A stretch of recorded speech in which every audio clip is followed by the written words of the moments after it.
Muito bem. Hoje nós teremos um discurso especial com o seguinte tema. É uma pergunta. O fim das guerras, como? Vamos obter a resposta através desse discurso público. E o nosso irmão orador, o nosso irmão Isaías Claudino, da congregação Itanguá de Sorocaba. Paz, enfim. Com certeza, você não vê a hora de poder não só dizer essas palavras, mas também viver essas palavras. E só o fato de você estar aqui presente esta noite é uma prova disso. Podemos dizer que a grande maioria das pessoas no mundo desejam isso. E elas querem realmente, elas sonham com a paz, querem um mundo livre de guerras, livre até mesmo de ameaças de guerras. Mas para muitos, isso pode parecer muito bom, ou bom demais para ser verdade. Não passa de um sonho. Por quê? Basta observarmos as notícias ou a mídia em geral para vermos uma situação realmente bem diferente.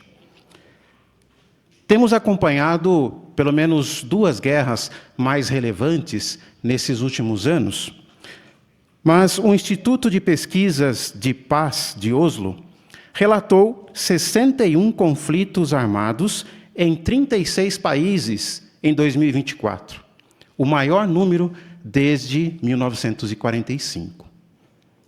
E neste mundo tão interligado, globalizado em que vivemos, até pessoas que estão longe das guerras sentem seus efeitos. Por exemplo, podemos citar crise econômica, falta de alimentos, crise de refugiados, entre muitos dos problemas que perduram por muito tempo depois de uma guerra, inclusive para pessoas que estão em outros países. Por isso, as pessoas querem paz, precisam de paz. E muitas até mesmo se esforçam nesse sentido. Fazem protestos, fazem campanhas através da arte, da música, do esporte.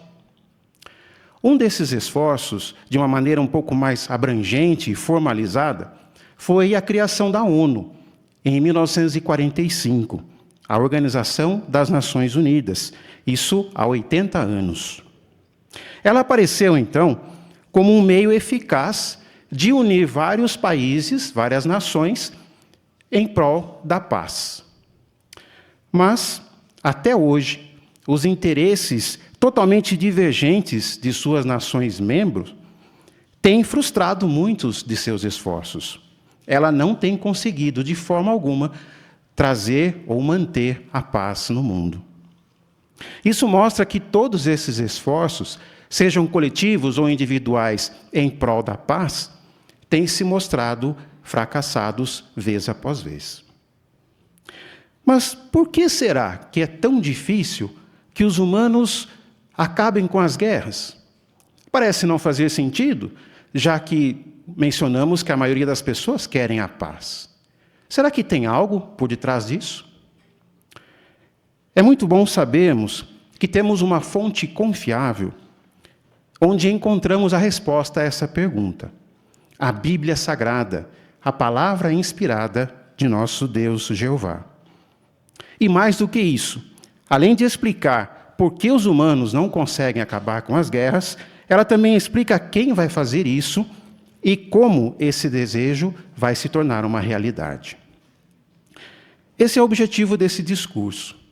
Se você aqui presente já sentiu algumas das consequências da guerra, ou está muito preocupado com o que vai acontecer no futuro, tenha certeza que, ao final desse discurso, você vai se sentir consolado e confiante de que a paz global é possível.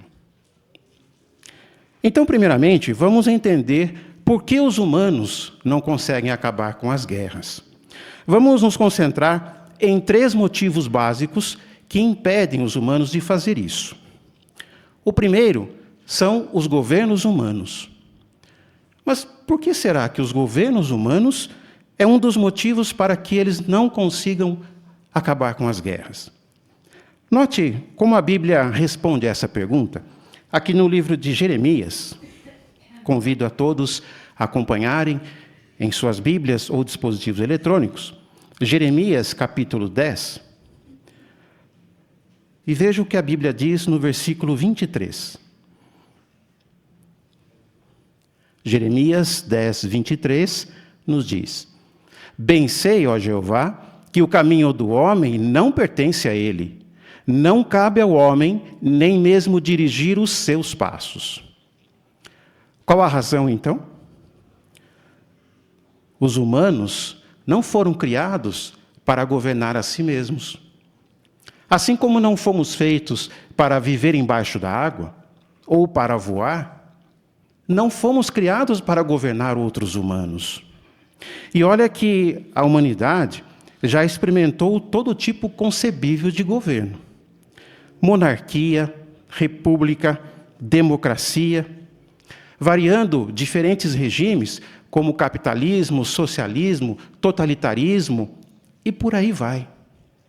Mas todos eles fracassaram em satisfazer as necessidades dos humanos. Todos eles fracassaram em trazer e manter a paz. O segundo motivo é o pecado. Os humanos são imperfeitos, ou seja, já nascem com pecado. É importante lembrarmos que nem sempre foi assim.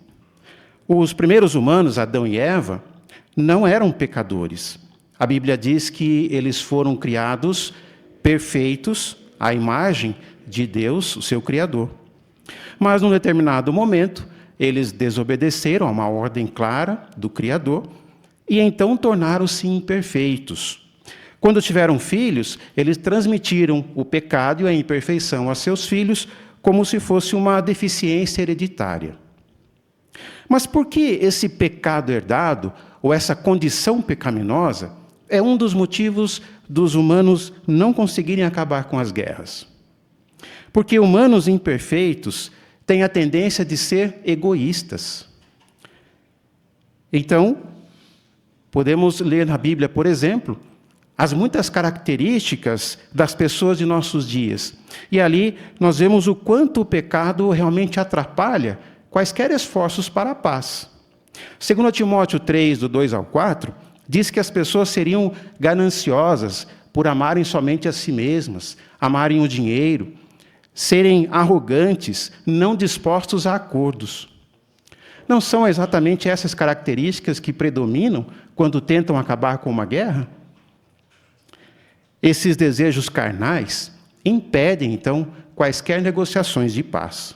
E, pelo contrário, promovem ainda mais ódio e também divisão entre as pessoas, o que resulta em outras guerras. O terceiro motivo é a influência de Satanás, o diabo. Satanás é o grande inimigo do Criador, Jeová Deus. Embora tenha sido criado um anjo, ele se rebelou por motivos egoístas. Ele quis, para ele, a adoração que deveria ser prestada somente ao Criador. Note como a Bíblia explica o porquê ele também é um dos motivos de os humanos não conseguirem acabar com as guerras. Veja o que a Bíblia diz em 1 de João, primeira carta de João, no capítulo 5, e o versículo 19. 1 de João 5, 19, a Bíblia nos diz: Sabemos que nos originamos de Deus, mas o mundo inteiro está no poder do maligno.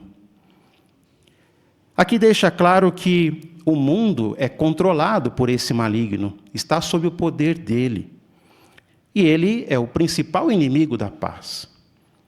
Este controle se intensificou muito a partir de um ano específico na história humana, 1914, quando ele realmente passou a exercer uma real influência nas ações e nas decisões da humanidade.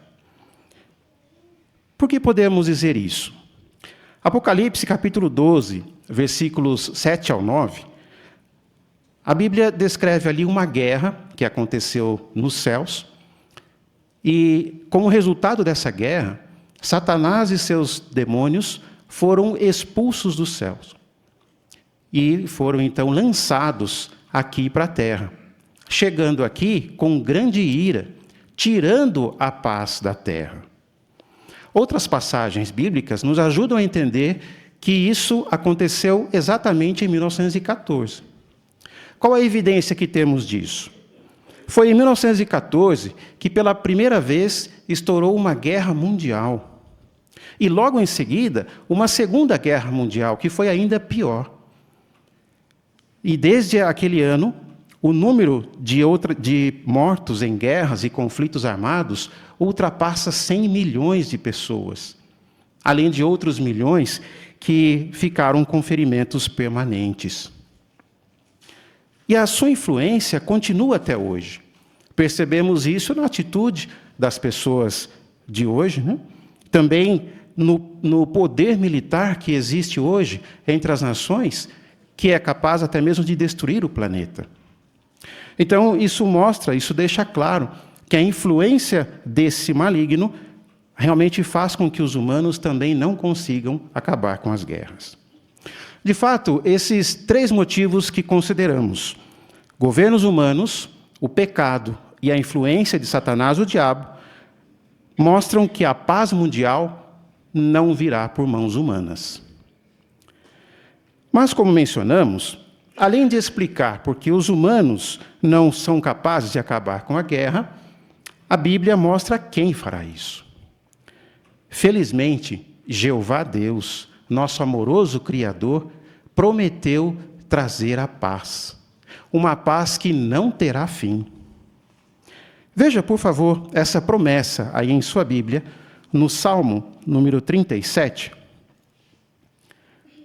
Salmo número 37, versículos 10 e 11.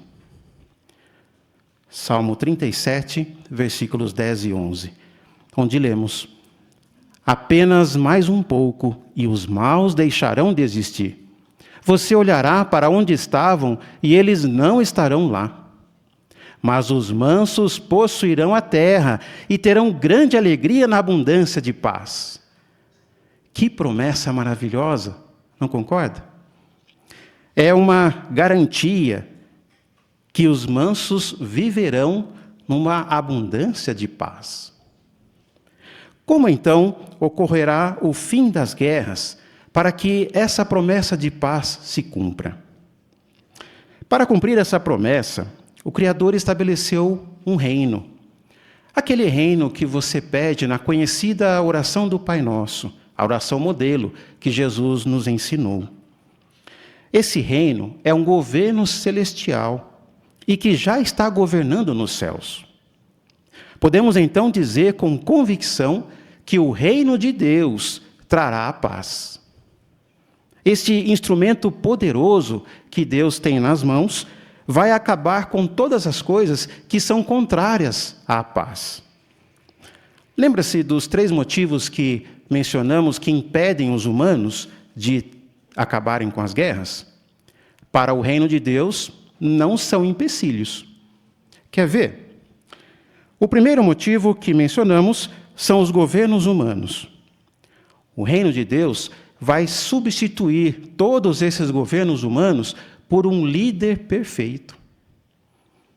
Observe aí em sua Bíblia quem é esse líder perfeito. Vejamos Isaías, no capítulo 9, versículos 6 e 7. Isaías, capítulo 9, versículos 6 e 7.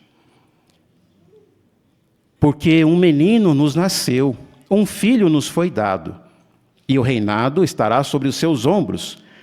Ele receberá o nome de Maravilhoso Conselheiro, Deus Poderoso, Pai Eterno, Príncipe da Paz.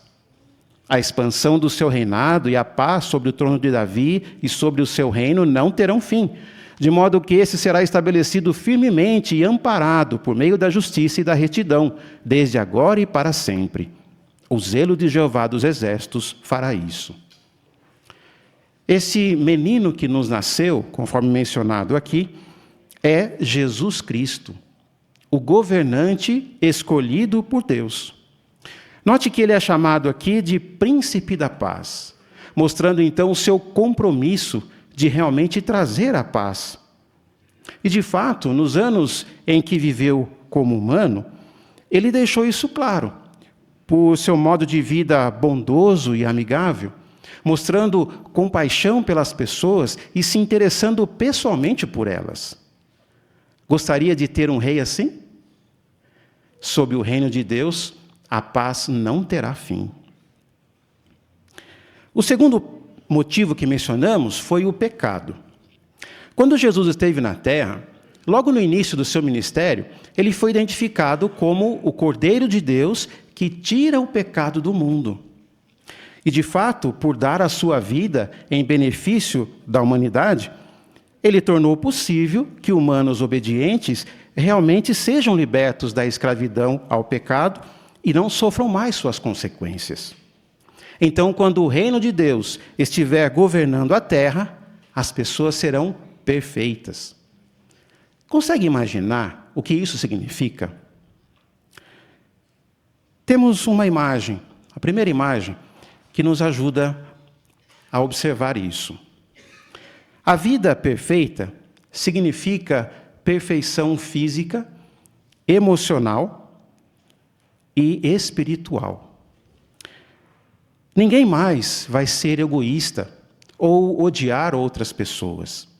Como vemos aí na imagem, as pessoas serão realmente felizes e poderão viver em plena união com a família celestial de Jeová. Como diz a Bíblia, esta será a verdadeira vida. Obrigado, irmãos, pela imagem. Mas e quanto ao terceiro motivo que impede os humanos de trazer a paz? A influência de Satanás, o diabo. Note o que vai acontecer com ele em Apocalipse. Por favor, acompanhe aí em sua Bíblia.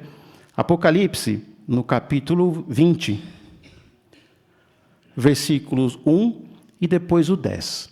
Apocalipse 20, versículo 1, diz assim: Vi um anjo descer do céu com a chave do abismo e uma grande corrente na mão.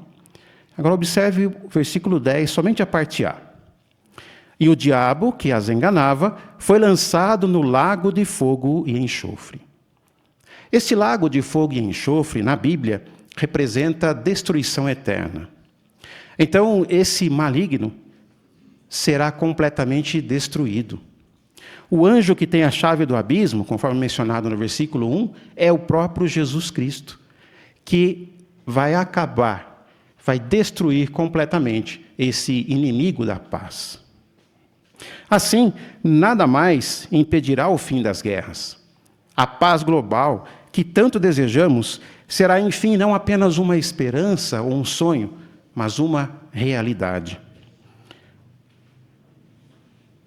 Como é consolador saber disso. Essa esperança nos dá a confiança de que em breve todo esse sofrimento causados pelas guerras será coisa do passado. E isso nos motiva a querer viver em paz desde já, mesmo que o mundo aí fora continue travando suas guerras. Mas será que é possível sentir paz no meio de um mundo cheio de guerras e violência? Parece improvável, mas a paz já é uma realidade para as testemunhas de Jeová.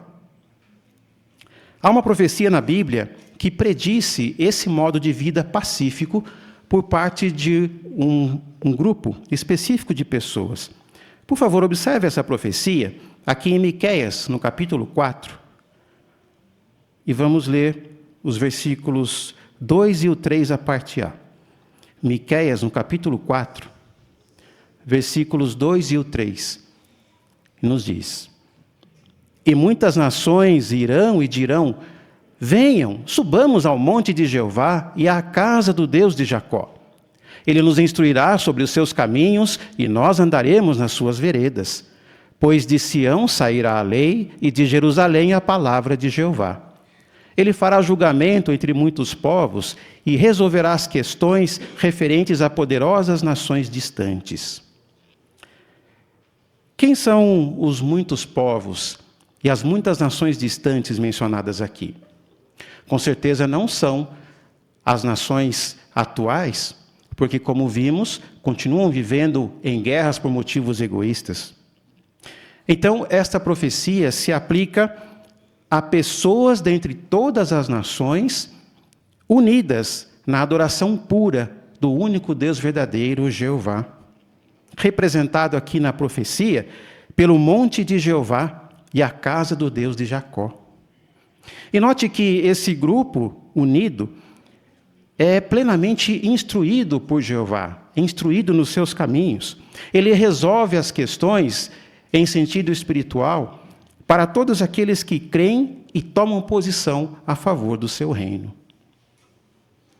Observe agora a atitude dessas pessoas, na continuação aí do versículo 3, a parte B do versículo 3. Eles transformarão as suas espadas em arados e as suas lanças em podadeiras. Nação não levantará espada contra nação, nem aprenderão mais a guerra. Que atitude pacífica eles demonstram. Eles querem viver realmente em paz, mesmo no meio da guerra. E já vivem em paz, como que transformando então armas em instrumentos de lavoura com fins pacíficos. Eles até mesmo se recusam a aprender a guerra, no sentido de não tomar partido em nenhuma guerra propriamente dita. Mas essa atitude vai além de não participar em guerras. Observe, por favor, uma segunda imagem que temos para compartilhar com os irmãos. Eles se esforçam para não ter nenhum preconceito para com pessoas de outras raças ou nacionalidades. Promovem, então, um relacionamento pacífico, não somente aqui, no ambiente formal de adoração, mas também em quaisquer outros lugares, porque amam seus irmãos, demonstram genuíno amor por seus irmãos. Essa atitude, então, promove a paz desde já. Como diz o Salmo 133:1, como é bom, como é agradável, irmãos, viverem juntos em união. Obrigado, irmãos, pela imagem. É muito consolador quando vemos como os princípios da Bíblia transformam a vida de muitos. Pessoas que antes eram violentas, revoltadas com a vida, com a sociedade onde viviam, conseguiram eliminar o ódio do seu coração e hoje desfrutam desse amor e união, conforme vimos aí na imagem. Note o caso, por exemplo, de Abraham, nascido na África nos anos 30. Ele se viu mergulhado numa guerra civil quando o seu país passou a ser governado por um poderoso país vizinho, logo após a Segunda Guerra Mundial. Mas ele e seus compatriotas queriam ser independentes. Por isso, ingressou numa guerra sangrenta contra aquele país vizinho.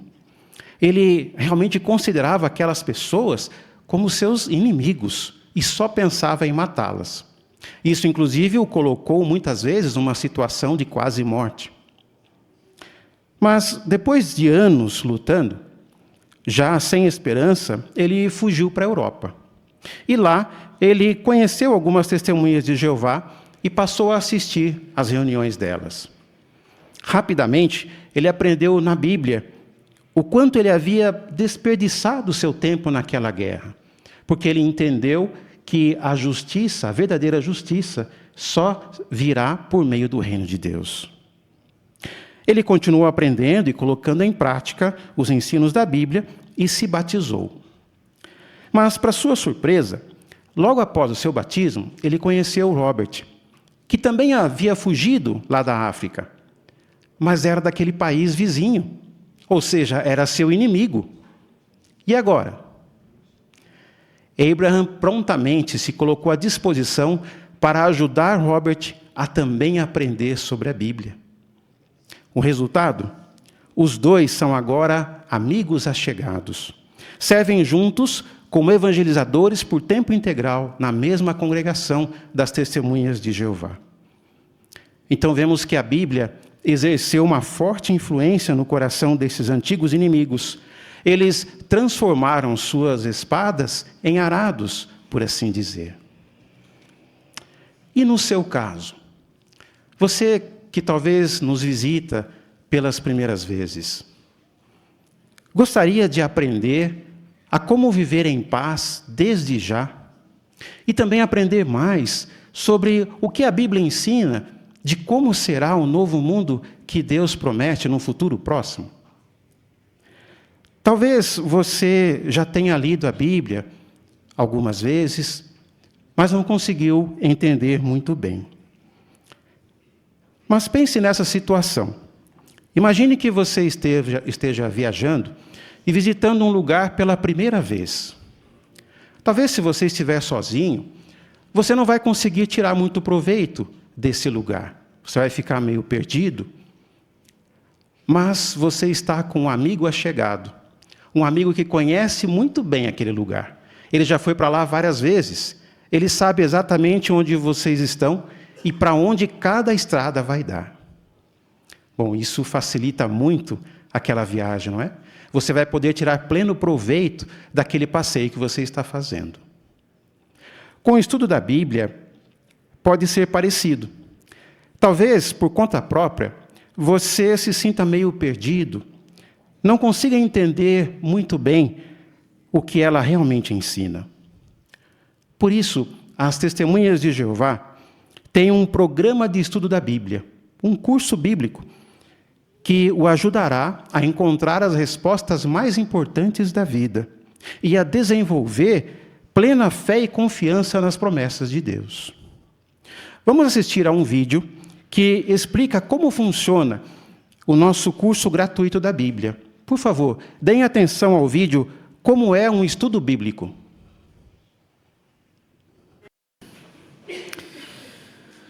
As reuniões nos encorajam a estarmos aqui presentes, quer como os irmãos se esforçaram em estar aqui, aqueles que estão conectados conosco também via Zoom.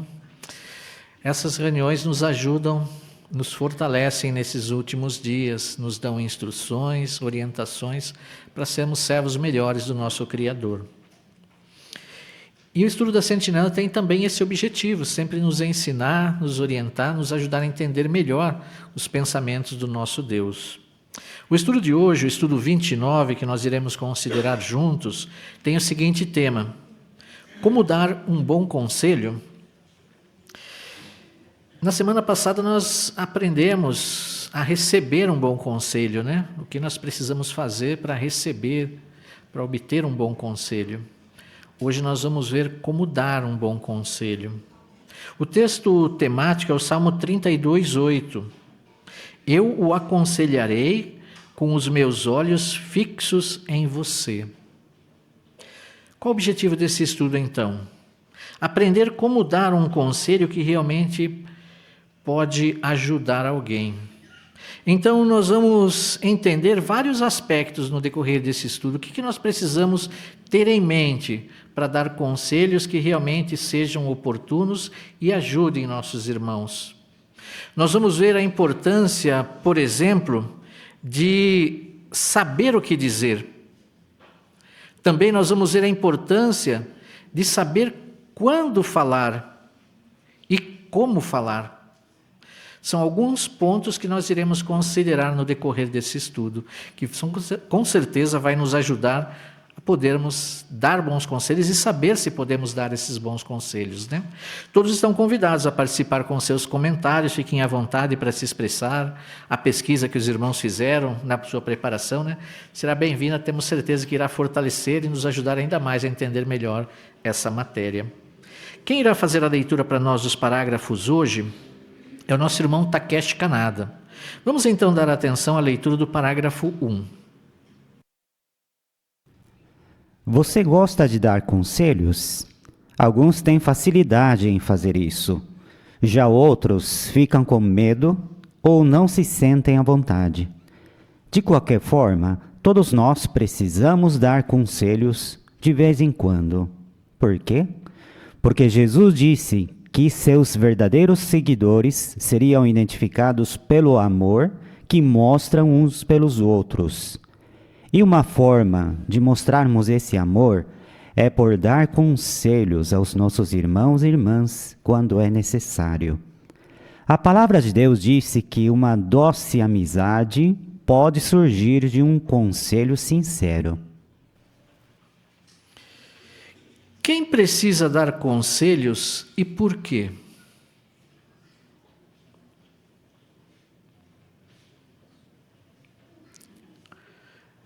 Irmã Ana Laura? Todos nós, né, muitas vezes vamos precisar dar conselhos, porque é uma forma de mostrarmos amor pelos nossos irmãos e irmãs, né? E, inclusive, Jesus disse que os verdadeiros seguidores seriam identificados pelo amor que mostram um pelos outros. Então, de vez em quando, é necessário darmos conselhos para os nossos irmãos. Obrigado, irmã Ana Laura. Obrigado pelo seu comentário. Irmão Davi? Esse estudo também vai trazer atenção a nós algumas situações. Alguns têm facilidade em dar conselhos, outros têm medo, ou outros nem mesmo se sentem à vontade. Então, se nós nos enquadrarmos em alguma dessas situações aqui, com certeza Jeová vai nos ajudar a nós desenvolvermos essa qualidade de ser bons conselheiros. Isso, muito bem. Irmã Simone? E a palavra de Deus, ela diz que uma doce amizade, ela pode surgir de um conselho sincero. Então, com certeza, dependendo do momento, esse conselho ele vai ser de muita ajuda. Isso mesmo. Muito bom. Obrigado, irmã. Vamos ao parágrafo 2. Em especial, os anciãos precisam saber dar bons conselhos. Jeová e Jesus designaram esses homens como pastores para a congregação. E uma das maneiras que os anciãos fazem isso é por meio de discursos que incluem conselhos da Bíblia. Eles também precisam dar conselho para as ovelhas de maneira individual, incluindo aquelas que se afastaram do rebanho. Como os anciãos e também todos na congregação podem dar bons conselhos? O que os anciãos precisam saber, fazer e por quê? O que os anciãos precisam saber, fazer e por quê? Irmão Nilson? Na verdade, os anciãos estão designados para isso também, né? Porque são ovelhas de Jeová que estão aos cuidados deles, e caso eles desviem, dá um desvio nos seus passos, então vão procurar na Bíblia Sagrada que pode se encaixar melhor ali e poder ajudar eles. Eles foram designados, como o apóstolo Pedro menciona, que as ovelhas são de Jeová, não deles. Então precisam cuidar com muito carinho. Isso, muito bem, obrigado, irmão. Aqui nós temos também o quadro Conselhos na Reunião de Meio de Semana. Quem gostaria de comentar para nós esse quadro? Como que é a importância desses conselhos? Irmão Isaías? Então, como vimos, os anciãos precisam saber dar conselhos. E nessa reunião, é uma maneira, então, de o presidente da reunião, né, dar conselhos úteis para os que fazem as partes. Então, esse presidente ele vai prestar atenção em como o irmão desenvolveu a parte, para poder, então, dar conselhos úteis que o ajudarão a aplicar as instruções para aquela parte.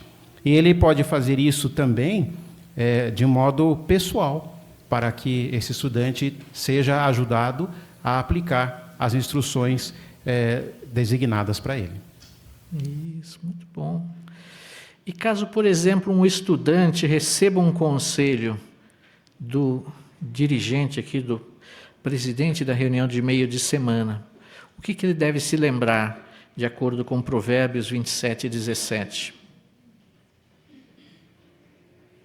Irmão Miguel?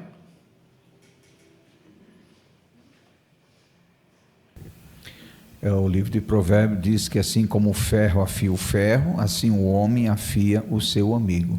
Ou seja, trocando de miúdo, né, lembrar que essa sugestão que eu estou recebendo é para o meu bem-estar, é para me afinar melhor segundo as orientações. E é interessante quando o conselho é dado, não é em mente apenas o estudante, né, sobre, por exemplo, sobre leitura correta. Se aplica a todos que vão fazer leitura na congregação, quer leitura, estudo bíblico, né, estudo de livro ou na sentinela. Então, todos na congregação tiram proveito do bom conselho dado. Isso, exatamente. Por isso que nós queremos prestar devida atenção, né, aos conselhos que o irmão nos dá aos estudantes, que nós também podemos aplicar. Bem, vamos ao parágrafo 3. Podemos aprender a dar bons conselhos estudando o exemplo de personagens da Bíblia, principalmente o de Jesus. Um dos títulos que Jesus recebeu foi o de Maravilhoso Conselheiro. Neste estudo, vamos ver o que fazer ao dar um conselho que foi pedido e o que fazer ao dar um conselho que não foi pedido. Também vamos ver a importância de dar o conselho no momento certo e da maneira certa. Antes da pergunta, vamos abrir nossas Bíblias aqui em Isaías capítulo 9, versículo 6. Quem gostaria de ler para nós Isaías 9, 6?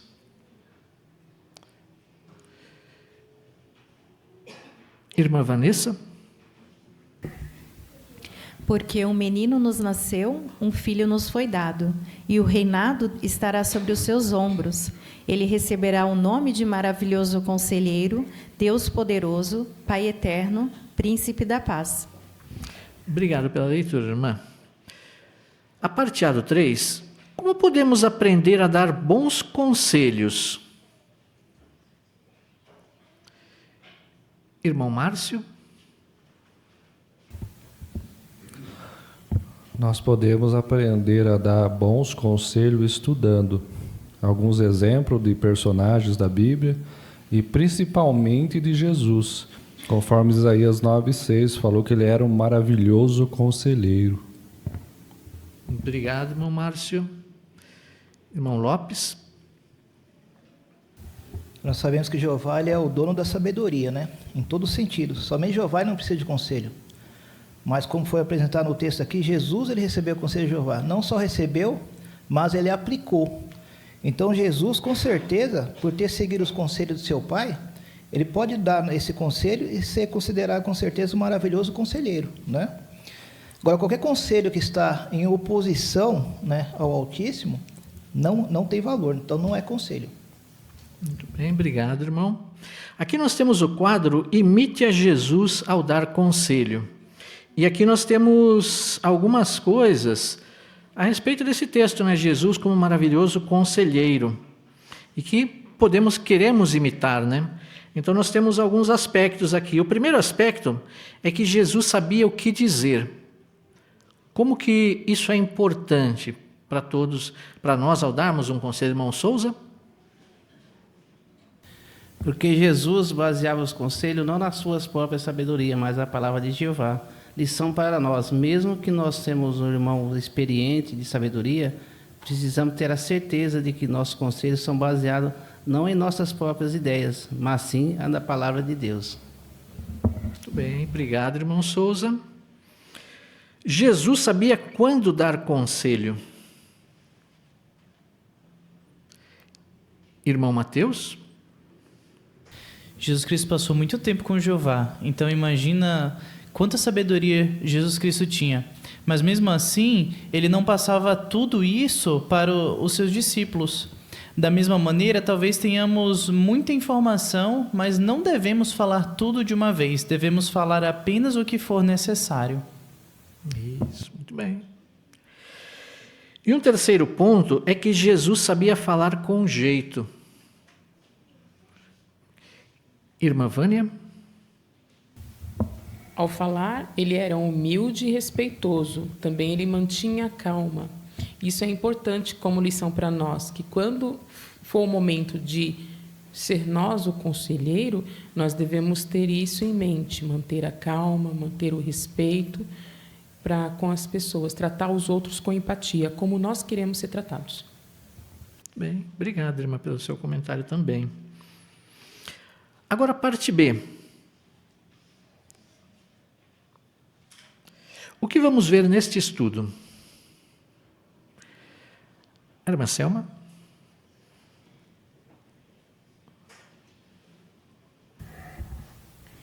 Nesse estudo, vamos ver o que fazer ao dar um conselho que foi pedido e o que fazer ao dar um conselho que não foi pedido. Isso, muito bem, obrigado, irmã. Ainda irmã Linda Laura? Também vamos ver a importância de dar o conselho no momento certo e da maneira certa. Isso, muito bem. Então vamos passar a essas considerações, né? O primeiro ponto que nós vamos considerar, ao dar um conselho que foi pedido. Vamos à leitura dos parágrafos 4 e 5. Quando alguém nos pede um conselho, qual deve ser nossa primeira reação? Talvez você se sinta tão feliz que essa pessoa confia em você que já queria ir logo ajudando. Mas primeiro devemos nos perguntar: será que eu sou a pessoa certa para dar um conselho sobre esse assunto? Às vezes, a melhor forma de ajudar é não dar o conselho, mas sim direcionar a pessoa para alguém que conheça melhor o assunto. Por exemplo, imagine que um amigo bem próximo descubra que tem um problema sério de saúde. Daí, ele fala que começou a pesquisar sobre as opções de tratamento e pede sua opinião sobre qual escolher. Talvez você ache que um tratamento é melhor do que os outros, mas você não tem qualificações médicas ou treinamento para tratar essa doença. Se esse for o caso, a melhor coisa que você pode fazer pelo seu amigo é ajudá-lo a encontrar alguém qualificado para dar a ajuda que ele precisa. Quando alguém nos pede um conselho, o que devemos nos perguntar? Dê um exemplo. Irmã Lerce? Precisamos nos perguntar: será que eu sou a pessoa certa para dar esse conselho sobre esse assunto específico? Muitas vezes ficamos tão empolgados que a pessoa confia em nós para pedir ajuda que vamos querer logo dando sugestões. Mas a melhor forma é direcionar a pessoa para alguém que conheça bem do assunto. Por exemplo, um amigo, se ele descobre que está por exemplo, se um amigo descobre que está com um problema sério de saúde e ele pesquisou opções de tratamento e pede a nossa opinião, mas nós desconhecemos o assunto, o ideal é indicar essa pessoa para alguém qualificado, alguém que tem qualificações médicas ou treinamento para tratar essa doença. Isso, exatamente. Aí nós vamos estar ajudando esse nosso irmão, né? Às vezes nós não somos a pessoa indicada para dar o conselho ou naquela situação, né? Mas vamos entender melhor esse assunto no parágrafo 6. Mesmo que você ache que tem condições de dar um bom conselho sobre determinado assunto, talvez seja bom esperar um tempo antes de responder à pessoa que está pedindo o conselho. Por quê? Provérbios 15, 28 diz que o justo medita antes de responder. Mas se você acha que já sabe a resposta, mesmo assim, é bom tirar um tempo para pesquisar, orar e meditar. Assim você vai estar mais confiante de que sua resposta está de acordo com o que Jeová pensa sobre o assunto. Veja, por exemplo, o que aconteceu com o profeta Natã. O que é bom fazer antes de dar um conselho?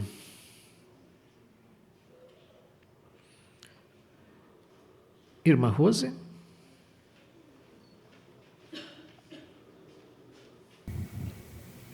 Provérbios 15, 28 diz que o justo, ele medita antes de responder.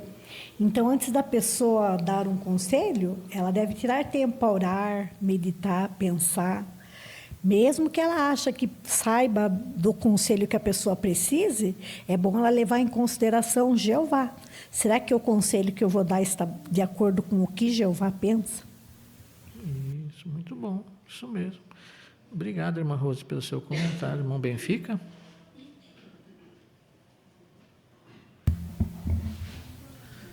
Existe um ditado que diz: se conselho fosse bom, se vendia. Esse ditado ele se surgiu porque as pessoas davam conselho aos outros baseado no que ela achava correto, sem meditar, sem pensar e talvez nem era próprio para a ocasião. Então aqui fala-se para a gente tirar tempo para pesquisar, orar e meditar e ver o que Jeová pensa sobre o assunto. Obrigado, irmão Benfica. Vamos passar ao parágrafo 7. Ao falar com o profeta Natã, o rei Davi disse que queria construir um templo para Jeová. Imediatamente Natã concordou que essa era uma boa decisão. Mas ele devia primeiro ter tirado tempo para perguntar a Jeová o que ele pensava. Por quê? Porque Jeová não queria que Davi construísse o templo. Esse exemplo mostra que quando alguém nos pede um conselho, a coisa sábia a fazer é demorar para falar. O que aprendemos com o que aconteceu com o profeta Natã? Irmã Luciene? No caso de Natã, quando Davi falou para ele que queria construir o templo, né, ele falou que era uma boa decisão. Só que o livro de 1 Crônicas, capítulo 17, nos mostra que na mesma noite Natã ele recebeu a seguinte palavra de Deus: vá e diga ao meu servo Davi, assim diz Jeová, não será você quem construirá uma casa para eu morar. Então Natã ele não pediu conselho para Jeová. Então a gente aprende com isso, né, que quando alguém nos pedir um conselho, o melhor é a gente demorar em falar. Isso, muito bem, obrigado. Irmão Lucas? Isso está de acordo com Tiago 1,19, né? Que nós devemos ser rápidos no ouvir, mas demorar para falar. Então ouça com atenção e dê um tempo. Fala, olha, eu vou pensar sobre o assunto que você me perguntou, vou meditar, vou pesquisar, vou consultar Jeová. Com certeza o conselho vai ser muito mais apropriado e vai ser muito mais acertado. Isso mesmo. Ainda irmã Natália?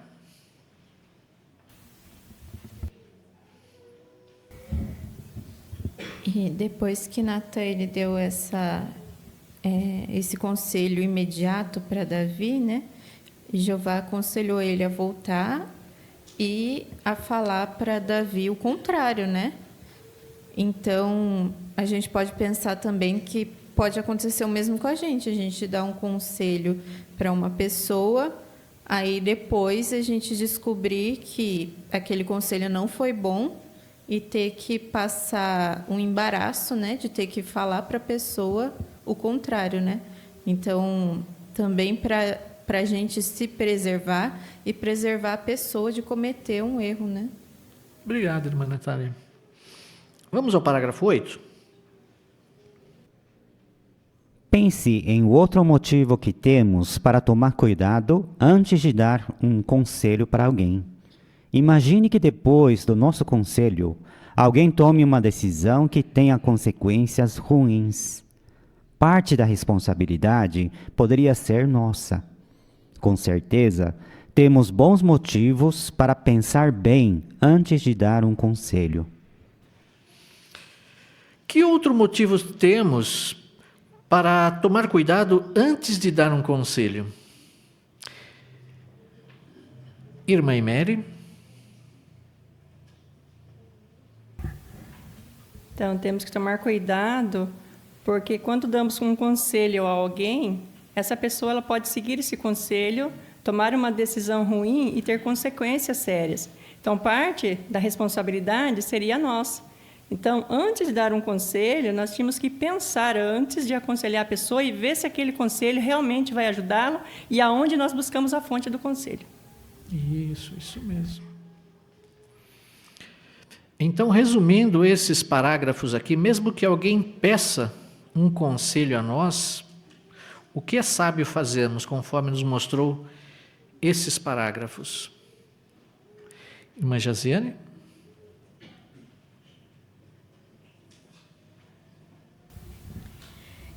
Meditar nas orientações de Jeová, né, não dá a resposta logo de imediato para a pessoa, porque o conselho que a gente pode dar tanto pode ser bom para a pessoa como ruim, né?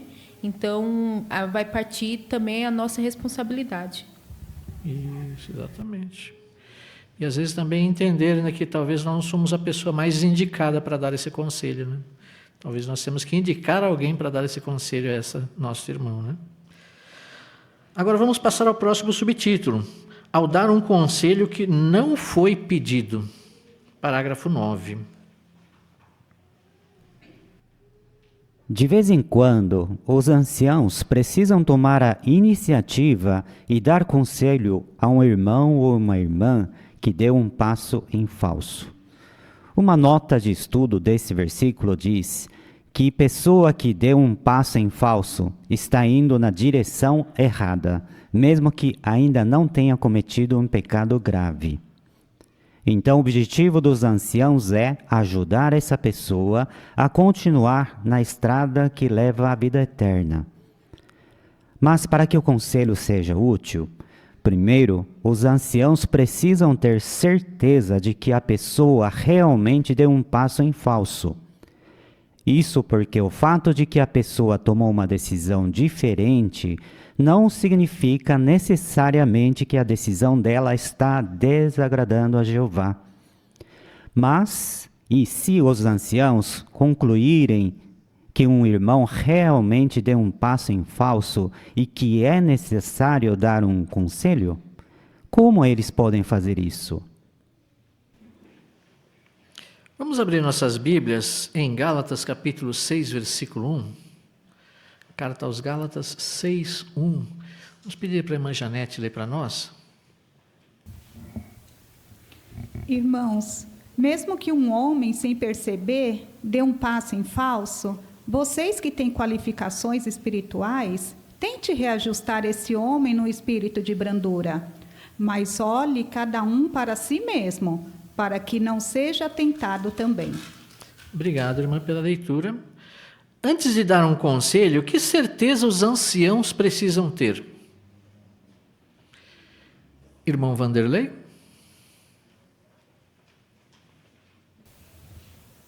A certeza de que a pessoa realmente deu um passo em falso. Porque o fato da pessoa ter tomado uma decisão que foi diferente, talvez, do conselho que ela recebeu, não necessariamente quer dizer que a decisão dela está desagradando a Jeová. Exatamente. Obrigado, irmão. Obrigado pelo seu comentário também. Irmã Luciene? Em Romanos 14, do 1 ao 4, né, o apóstolo Paulo ele deixou claro ali que os cristãos eles não devem julgar uns aos outros em assuntos de consciência, né? Então, quando Paulo ele faz a pergunta aqui no versículo 4, quem é você para julgar o seu servo? Né? Então, era um lembrete para os cristãos de que, quando eles julgavam o irmão, eles estavam julgando o irmão que tinha o apoio de Jeová. Então, essa questão, né, ela é muito séria. Né? Então, a gente precisa analisar, né, para que a gente não venha, assim, dar um conselho, né, desnecessário. Isso, obrigado, irmão. Mas e agora se os anciãos realmente avaliaram e aquele irmão, aquela irmã precisa de um conselho, que ela realmente deu um passo em falso? Como fazer isso? Vamos ver? Parágrafos 10 a 12. Pode ser um desafio para os anciãos dar um conselho que não foi pedido. Por quê? O apóstolo Paulo disse que uma pessoa talvez não perceba que precisa de conselho. Então, a primeira coisa que os anciãos devem fazer é preparar a pessoa para receber o conselho. Dar um conselho que não foi pedido pode ser como cultivar uma planta em solo duro. Antes de tudo, um agricultor precisa arar a terra. Assim, a terra vai ficar mais macia e preparada para receber a semente. Finalmente, o agricultor planta a semente e depois rega para ajudá-la a crescer. Da mesma forma, antes de dar um conselho que não foi pedido, um ancião precisa preparar o solo, por assim dizer. Por exemplo, ele espera um momento apropriado e diz ao irmão que se importa muito com ele e que gostaria de falar sobre um assunto.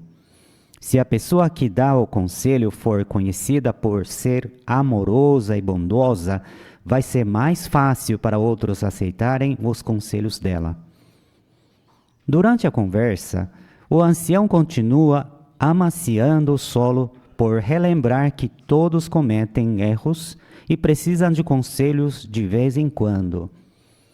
Com uma voz bem calma e profundo respeito, o ancião usa a Bíblia para mostrar de maneira clara ao irmão qual foi o passo em falso que ele deu. Depois que o irmão reconhece que cometeu um erro, o ancião planta a semente por explicar de maneira simples o que esse irmão precisa fazer para corrigir a situação.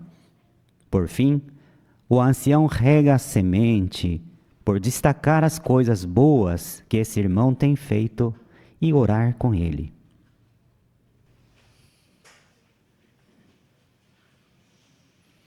O que os anciãos precisam fazer quando forem dar um conselho que não foi pedido? Ilustre. Aqui nós vemos que tem margem para vários comentários, né? Então, talvez cada irmão poderia comentar um ponto. Irmão Valmir? A primeira coisa que o ancião deve fazer é preparar a pessoa para receber o conselho, né? E o parágrafo faz aqui uma ilustração bem feliz, uma ilustração de como preparar o solo para receber uma semente. Se você plantar uma semente num solo que seja rígido, duro e seco, talvez essa semente não germine. Mas se você amaciar o solo, regar com água e colocar essa semente, é muito mais fácil ela germinar. Então, nesse sentido, o ancião talvez prepare o coração da pessoa para receber o conselho, ele tem muito mais chance de ter êxito nesse conselho. Isso, muito bem, obrigado, irmão Valmir. O irmão Valmir comentou a primeira parte dessa ilustração que nós temos aí, né? Mas nós temos mais pontos ainda, né? Irmã Silvana? Ainda falando sobre preparar o solo, preparar o coração da pessoa, aqui destaca saber escolher um momento apropriado para dizer para o irmão que se importa com ele, que gostaria de falar sobre determinado assunto. E destaca também que aquele que dá o conselho, se ele já tem a reputação, se ele já é conhecido como ser uma pessoa amorosa e bondosa, vai tornar mais fácil o outro aceitar o conselho. Esse é um modo de preparar o solo. Obrigado, irmã. Ricardo? Também os parágrafos, eles trazem uma gravura, né? E essa gravura mostra o irmão, né, preparando o solo, falando para o irmão que se importa com ele, amaciando o coração do irmão, né? E percebemos que até esses dois irmãos, eles estão com uma roupa diferente, né? Daí, a gente percebe depois o irmão plantando, né? Daí, num outro dia, ele está usando a Bíblia para dar aquele conselho, né? Daí, na última gravura, mostra o irmão regando, fazendo uma oração para Jeová. Obrigado, Ricardo. Obrigado também pelo seu comentário. Bom, Adriano?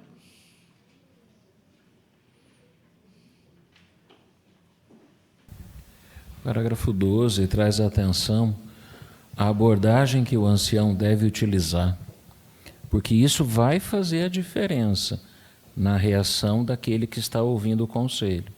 Se ele vai aceitar de bom coração ou se ele vai fechar os ouvidos.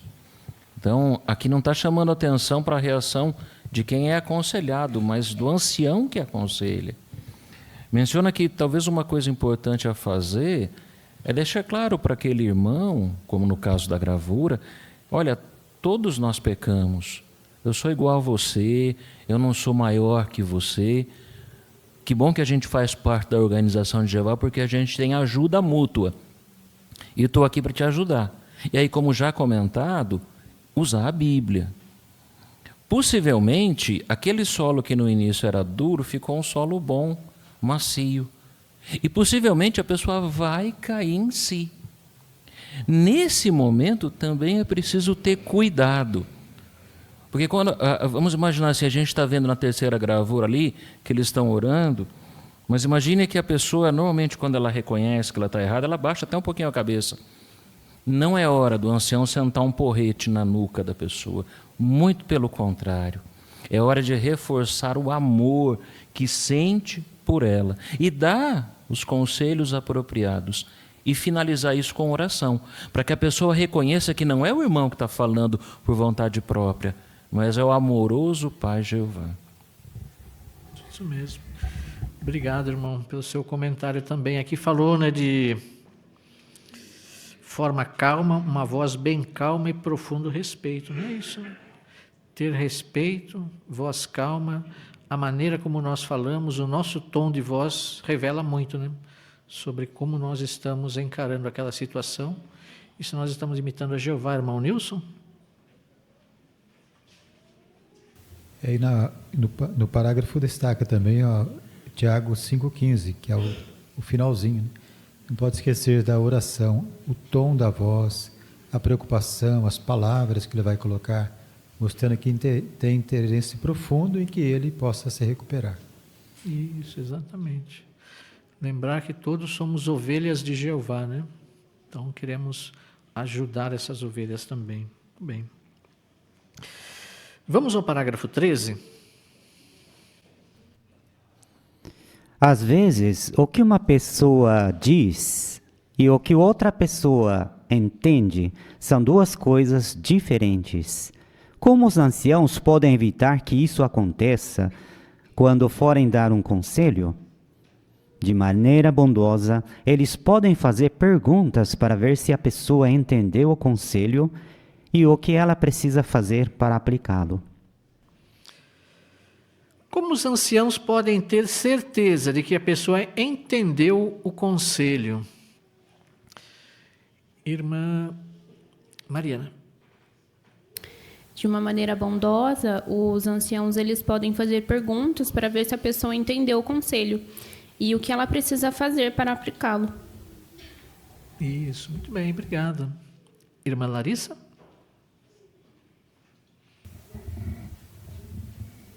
Em Eclesiastes 12, versículo 11, compara ali as palavras dos sábios a pregos bem fixados. Então, isso mostra que quando os anciãos dão conselhos com bondade, suas palavras podem ajudar a pessoa a refletir profundamente e a se manter firme nos princípios corretos. Então, assim como um prego bem colocado sustenta algo no lugar, um bom conselho pode fortalecer a fé de quem está recebendo o conselho. Isso, exatamente. Novamente fala a maneira como essas perguntas devem ser feitas, né? Como que essas perguntas devem ser feitas? Revelando, mostrando o que a respeito desse ancião? Irmã Suzana?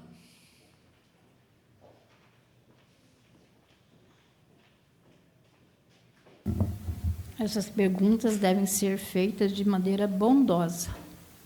Isso. Então não é um interrogatório, né? É uma conversa com perguntas bondosas, com tom de voz bondoso, com amor, com respeito, né? É isso que Jeová espera, né?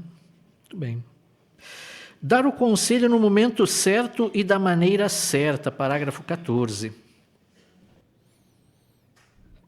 Todos nós somos imperfeitos, então uma hora ou outra vamos fazer ou dizer alguma coisa que magoe outros. A Bíblia até reconhece que podemos ficar ou deixar outros irados, mas precisamos resistir ao impulso de dar um conselho quando estamos com raiva. Por quê? Porque a ira do homem não produz a justiça de Deus. Se damos um conselho quando estamos com raiva, podemos acabar piorando a situação. Isso não significa que nunca devemos falar o que pensamos ou o que sentimos para a pessoa que nos deixou com raiva. Mas vamos conseguir nos expressar melhor se esperarmos para falar, quando estivermos calmos. Podemos aprender com o exemplo de Eliú, que deu um bom conselho para Jó. Por que não devemos dar um conselho quando estamos com raiva? Irmã Thais?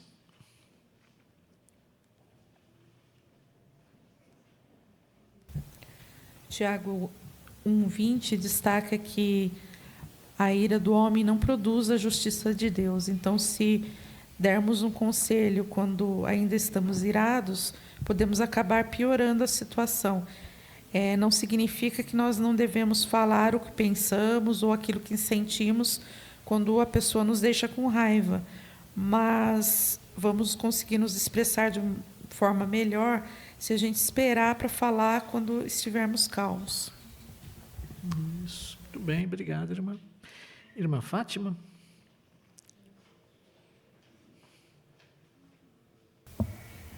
Aqui em Efésios 4:26, diz que fiquem irados, mas não pequeis. Então, o que significa isso? Significa que, às vezes, nós podemos ficar irados, sim. Às vezes, alguém nos coloca em uma situação que a gente pode ficar muito chateado mesmo. Mas o que significa não pecar? É não falar naquela hora, né? Deixar o tempo passar, contar até 1000, se for preciso, né? E aí, sim, aí podemos falar, porque daí aquela raiva já passou. E aí, às vezes, a gente nem fala mais. E se precisar falar, aí sim é que nós vamos usar as palavras certas, as palavras corretas. Isso, muito bem.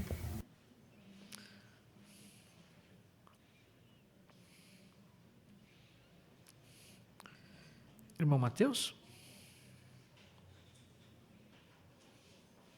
E geralmente, quando nós estamos irados, nós tendemos a falar a primeira coisa que vem na nossa mente. Talvez até mesmo o conselho que demos seja um conselho bom, mas será que ele foi dado da melhor maneira possível? Será que ele foi dado de uma maneira bondosa e amorosa? Provavelmente não. Então, talvez aquela não tenha sido a melhor hora do conselho. Isso. O que nos lembra Colossenses 3:13? Que conselho recebemos ali? Ou como essas palavras nos ajudam, né? Irmã Juliana? Colossenses fala de nós suportarmos uns aos outros, mesmo que tenhamos razão para a queixa. Então, como diz o parágrafo, às vezes temos razão para ter raiva, mas nós devemos continuar nos suportando, porque nós somos imperfeitos também, assim como os nossos irmãos. Isso. E aí a importância de esperar o momento certo, né? Naquele momento de raiva.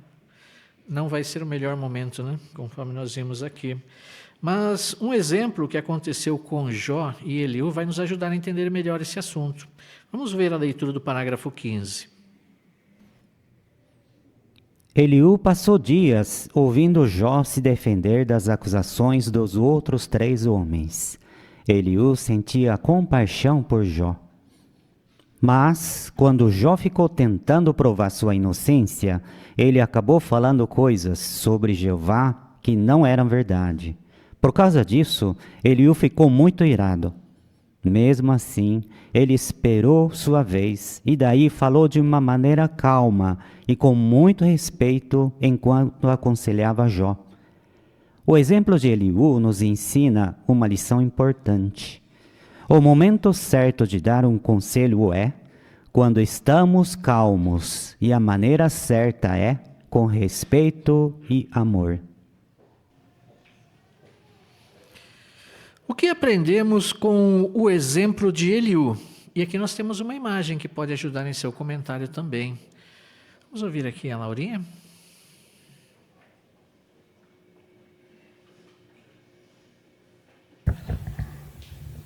Com o exemplo de Eliú, nós aprendemos o momento certo de dar um conselho e que é quando estamos calmos, e a maneira certa, que é com respeito e amor. Muito bem. Obrigado, Laura. Obrigado pelo seu comentário. Irmã Mara?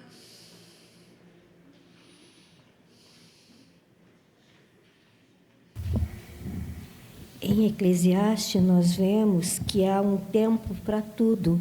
Então, há um tempo para ficarmos calados e um tempo para falarmos. Ele usou bem esse termo.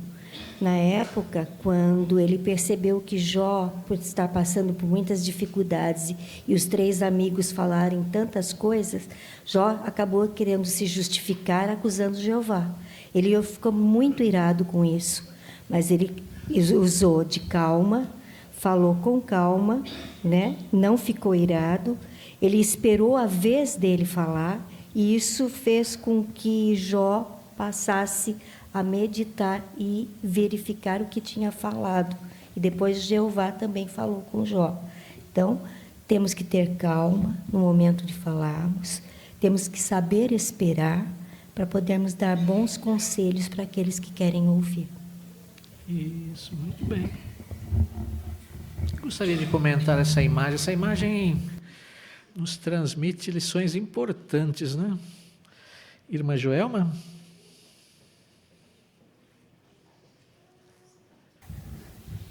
O parágrafo diz que Eliú sentia compaixão de Jó. Parece que isso está claro, né, no semblante dele. Ele está com um olhar que ele está sentindo vontade de ajudar Jó, né? Não só ver o seu sofrimento, mas de ajudar. E ele fez isso, né, porque ele teve raiva, ira, né, durante todo aquele processo. Mas por esperar para falar, ele deixou que a compaixão voltasse, né, que aquele sentimento ruim fosse embora e a compaixão voltasse. E às vezes, quando a gente tem alguma coisa, um conselho para dar para uma pessoa e a gente está com raiva, a gente não vai esperar o momento certo. A gente vai falar, bom, já que você me irritou, toma aí o que você precisa ouvir. E se ele tivesse dito isso para Jó, você acha que Jó ia dizer assim que você vai me ajudar? Então, por ele ter tido essa paciência, nos mostra que devemos copiar o exemplo dele. Muito bem, obrigado, irmã. Irmão Renan.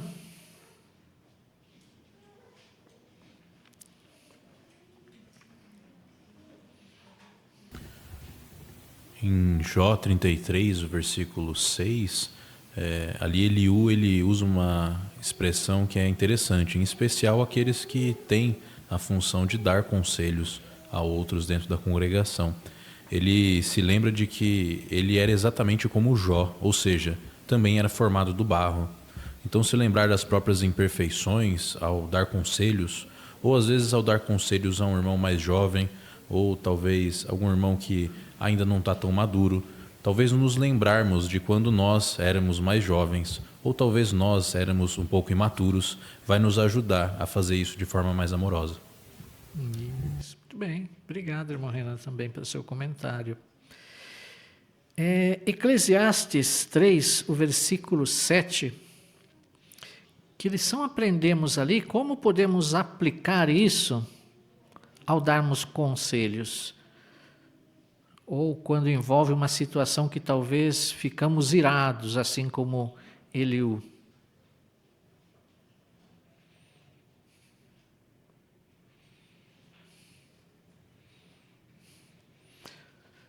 Irmão Adriano?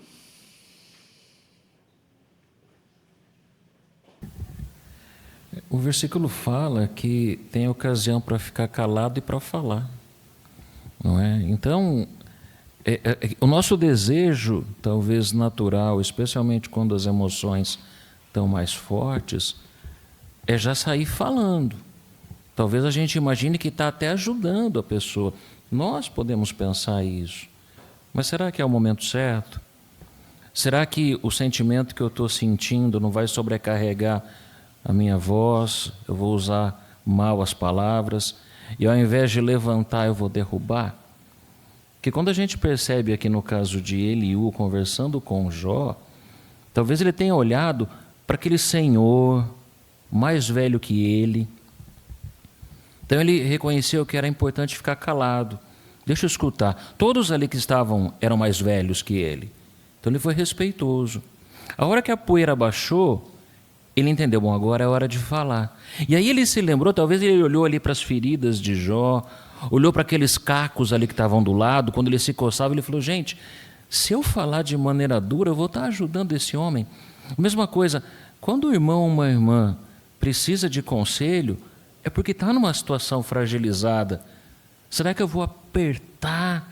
Será que eu vou querer ajudar a pessoa causando-lhe mais dor? Então, por isso que é importante entender, tem tempo para tudo. Não precisa sair com pressa querendo resolver. Nem Jeová faz assim. Isso, exatamente. E ao pensarmos nesse caso de Jó também, conforme já comentado, né, mas Eliú foi bondoso, foi amoroso, falou com calma, esperou a hora certa, mas quando Jó falou aquelas palavras irrefletidas, Eliú ficou irado, mas conforme já comentado, Eliú observou Jó. O que provavelmente Eliú pensou ali também? Em tudo que Jó já tinha passado, né? Jó perdeu sua família, perdeu seus bens, perdeu tudo, estava naquela situação. Como isso deve ter mexido com Eliú? E que lição isso nos ensina também? Mesmo que alguém fale algo irrefletido. Irmão Nilson?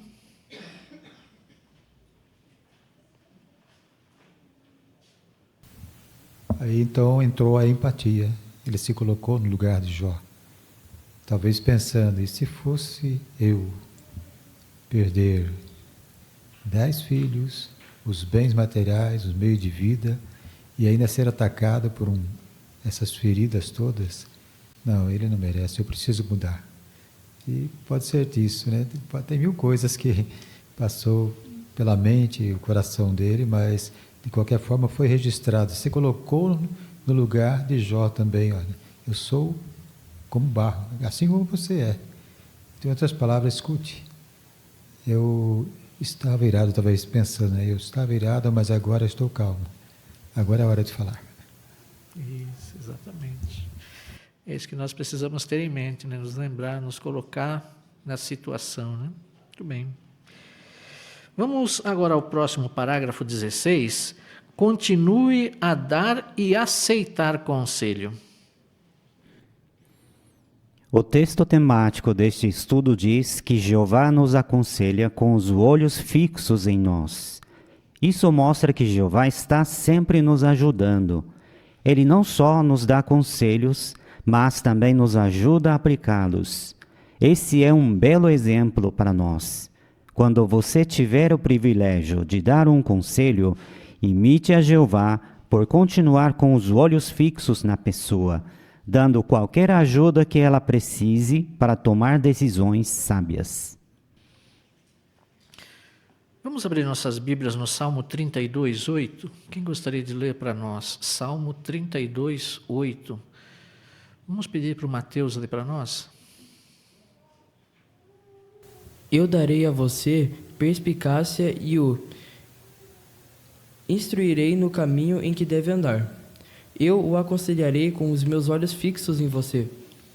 Obrigado, Mateus, pela leitura. Que lição aprendemos do Salmo 32, 8? Irmãzinha Júlia? Aprendi que Jeová está sempre nos ajudando. Ele não só nos dá conselhos, mas também nos ajuda a aplicá-los. Isso é um belo exemplo para nós. Obrigado, Júlia. Irmão José Roberto? A última frase do texto falou que meus olhos fixos em você. Então, isso significa que Jeová, ele, quando vai dar um conselho, ele está sempre olhando para nós. E o parágrafo fala aqui, quando você tiver o privilégio, ou quando tivermos o privilégio de dar um conselho, devemos imitar a Jeová. por continuar olhando para a pessoa e para quando olhamos para a pessoa, vamos ajudar ela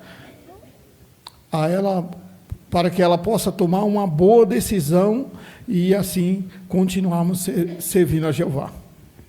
Isso, esse é o objetivo, né? Ajudá-las a tomar boas decisões, irmão Oscar. Esse texto é muito animador. Saber que Jeová nos observa com o olho fixo significa que Ele entende as nossas necessidades. Ele sabe o que realmente precisamos. Então, o conselho de alguém dessa natureza e com o poder que tem, que Jeová nos manda através da Bíblia, o conselho, ou de um irmão que venha nos dar, é um conselho sábio para exatamente o que precisarmos. A nossa deficiência vai ser sanada, vai ser superada, porque Ele está vendo direito. Isso mesmo. Obrigado, irmão Oscar. Vamos ao parágrafo 17. Mais do que nunca, nós precisamos dar e receber bons conselhos.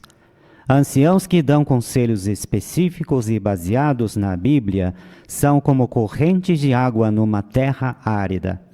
Um amigo nos diz o que precisamos ouvir, mesmo sabendo que talvez não seja o que a gente gostaria de ouvir.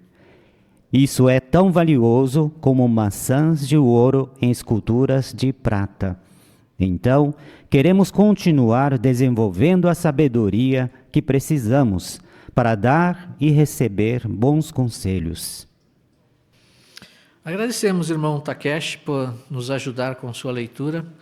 Muito obrigado em nome da congregação, nos ajudou muito aqui no bom entendimento dessa matéria. Antes da pergunta, vamos abrir nossas Bíblias em Isaías, livro de Isaías, capítulo 32, versículos 1 e 2. Vamos pedir para a irmã Elizabeth ler para nós?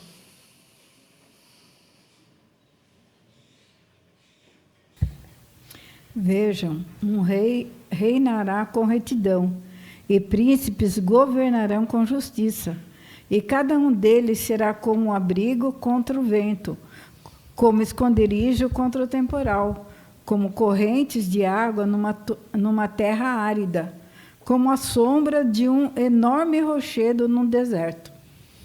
Obrigado, irmã Elizabeth. Por que é bom ter anciãos que nos dão conselhos específicos e baseados na Bíblia?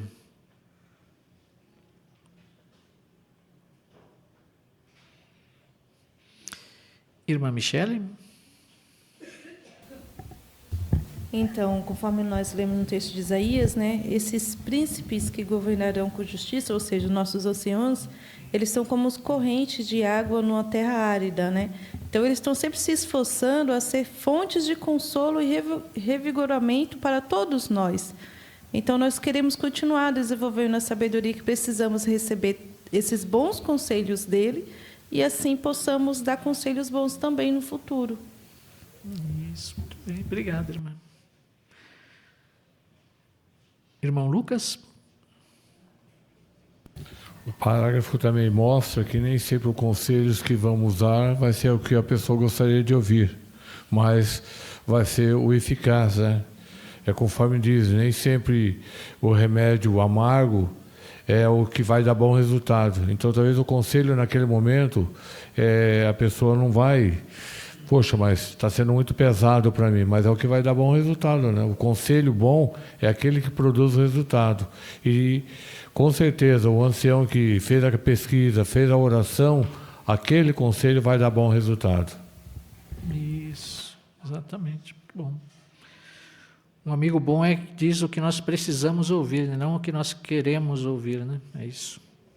Então, queremos continuar se desenvolvendo sabedoria para mostrar que aceitamos bons conselhos e também sabemos dar bons conselhos, né? Do que precisamos nos lembrar quando alguém nos pede um conselho? Irmã Aparecida?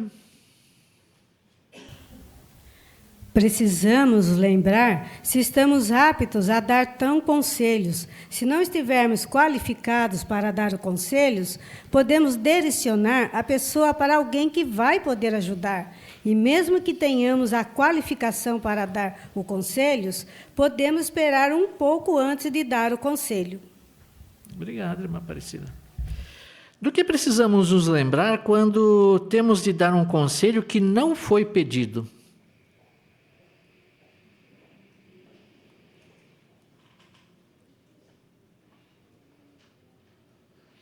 Irmã Lércia?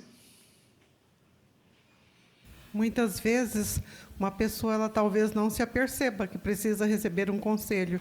Então, os anciãos precisam preparar essa pessoa para receber o conselho. Assim como o agricultor, antes de lançar a semente, ele prepara o solo duro. Ele tem que arar, né? Tem que regar, para, enfim, jogar a semente. Então, assim também, o ancião ele precisa esperar o momento certo, dizer para a pessoa que se importa muito com ela, que gostaria de conversar sobre um determinado assunto, e sempre fazer isso com calma e profundo respeito. Obrigado. Do que precisamos nos lembrar quando estamos com raiva? Irmã Daniela? Precisamos resistir ao impulso de dar um conselho quando estamos com raiva, senão podemos piorar a situação, né? E lembrar que o momento certo de dar um conselho é quando estamos calmos e a maneira certa é com respeito e amor. Isso mesmo. É isso que queremos fazer, né, Ricardo?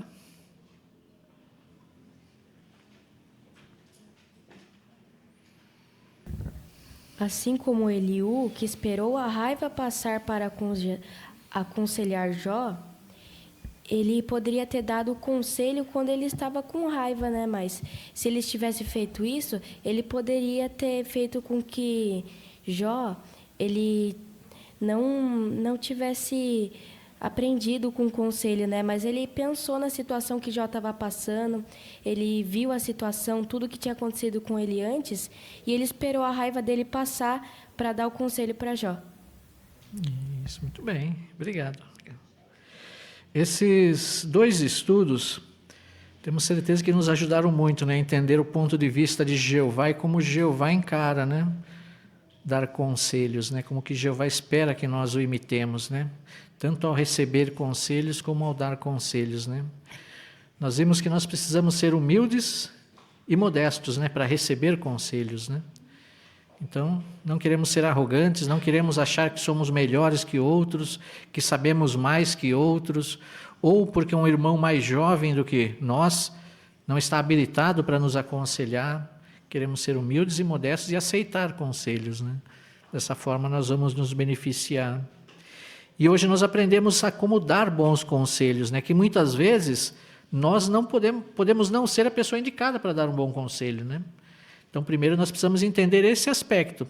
Se nós somos a pessoa indicada, se não somos, nós vamos tentar ajudar a pessoa a encontrar essa pessoa indicada para dar o melhor conselho, né?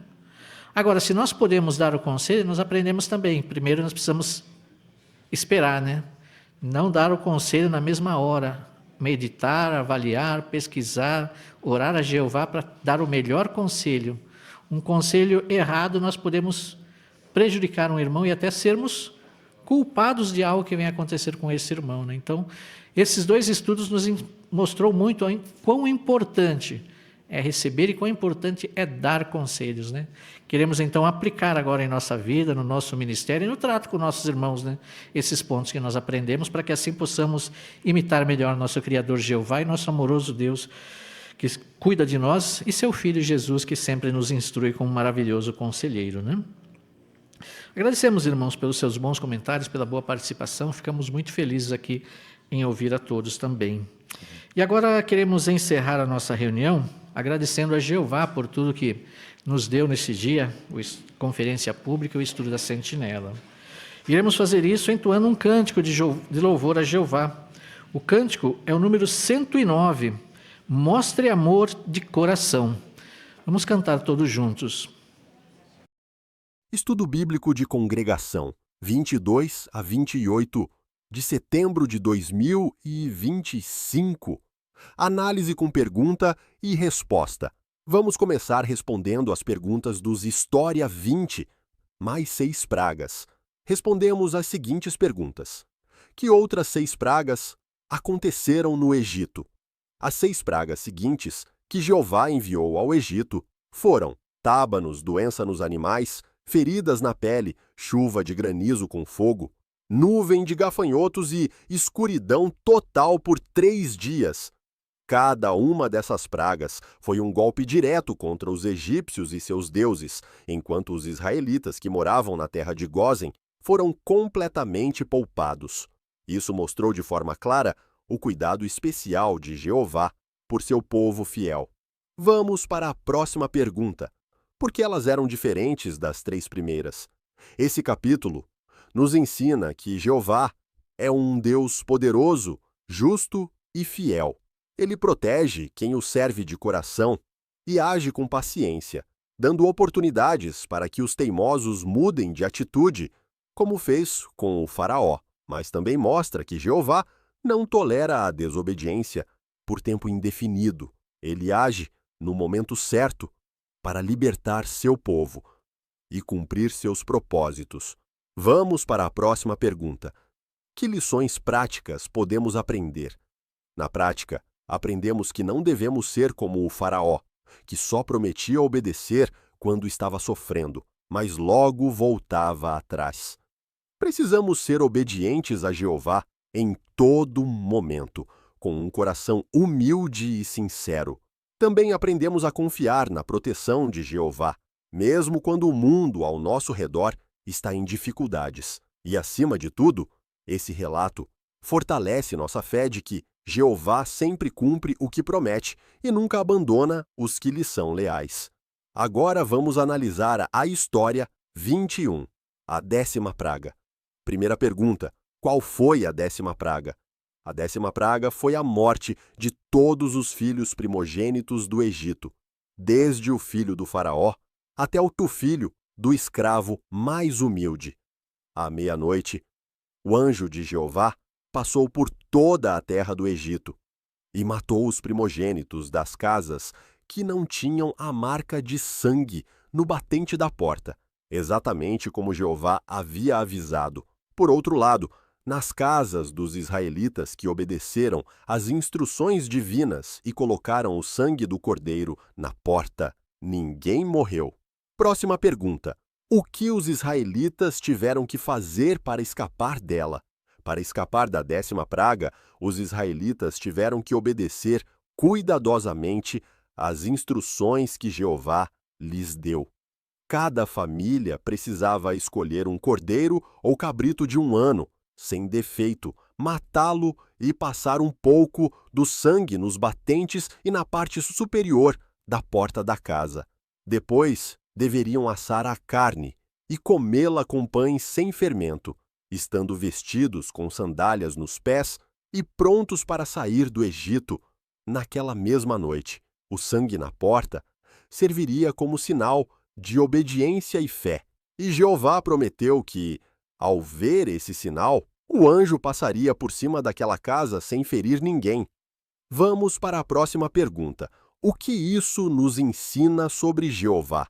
Esse relato nos ensina que Jeová é um Deus justo, poderoso e cuidadoso com aqueles que o obedecem. Mesmo ao executar um julgamento severo contra o Egito, ele fez uma clara distinção entre os que o serviam e os que se opunham a ele, protegendo fielmente o seu povo. Além disso, aprendemos que Jeová cumpre o que promete no tempo certo.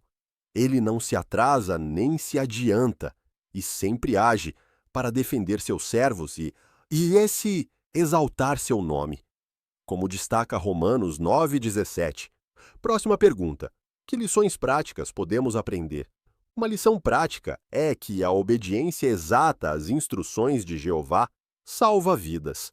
Os israelitas não foram protegidos apenas por serem o povo de Deus, mas porque demonstraram fé, obedecendo a cada detalhe do que ele mandou. Isso nos ensina que hoje também precisamos obedecer com atenção e prontidão, mesmo quando talvez não entendamos todos os motivos por trás das orientações de Jeová. Também aprendemos a importância de estar sempre preparados espiritualmente.